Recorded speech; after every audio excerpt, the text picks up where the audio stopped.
Alors bonjour, petite vidéo aujourd'hui pour voir les dérivées des fonctions exponentielles. Alors, première chose à savoir, la fonction exponentielle, c'est l'unique fonction, en tout cas c'est la fonction dont la dérivée est elle-même. Donc si on souhaite dériver la fonction e de x, la dérivée de la fonction f, que l'on note f' de x, est égale à e de x.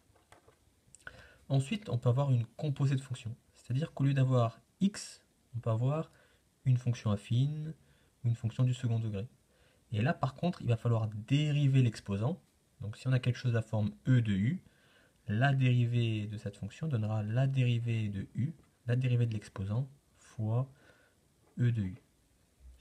Exemple, si on prend comme fonction e de 4x, pour dériver cette fonction, on va dériver 4x. La dérivée de 4x, c'est 4. Donc 4 fois e de 4x.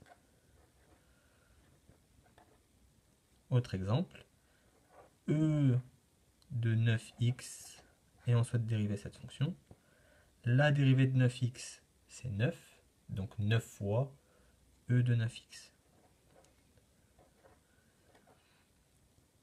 Si par contre, on a un multiple maintenant devant la fonction exponentielle, 7 fois e de x, et on souhaite dériver cette fonction.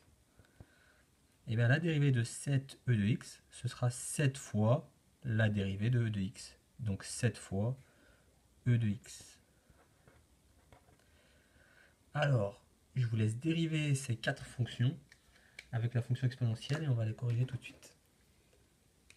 Donc la première, f de x égale à e de 5x. On souhaite la dériver. La dérivée de e de 5x, on dérive 5x, c'est 5, donc 5 fois e de 5x. Donc la dérivée de la fonction f, que l'on note f' de x, c'est égal à 5 fois e de 5x. On va dériver maintenant la fonction g. La dérivée de g, 7 e de 3x, donc on aura 7 fois la dérivée de e de 3x. Et la dérivée de e de 3x, c'est 3 fois e de 3x.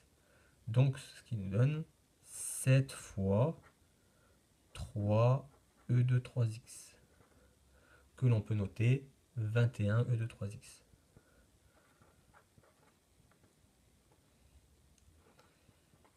Ensuite, pour la fonction h, h de x égale à 8 fois e de 0,5x.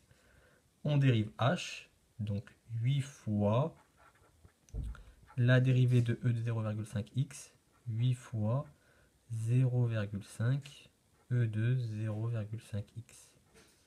Ce qui nous donne 4 e de 0,5x. Et là, on a la dérivée de la fonction h. Et la dernière, I de x égale 4e de 3x plus 2, ce qui va nous donner 4 fois la dérivée de e de 3x plus 2, 4 fois la dérivée de e de 3x plus 2, et la dérivée de 3x plus 2, c'est 3. La dérivée de 2, c'est 0. Donc 4 fois 3 e de 3x plus 2. Et on obtient 12 e de 3x plus 2. Je vous remercie pour votre attention.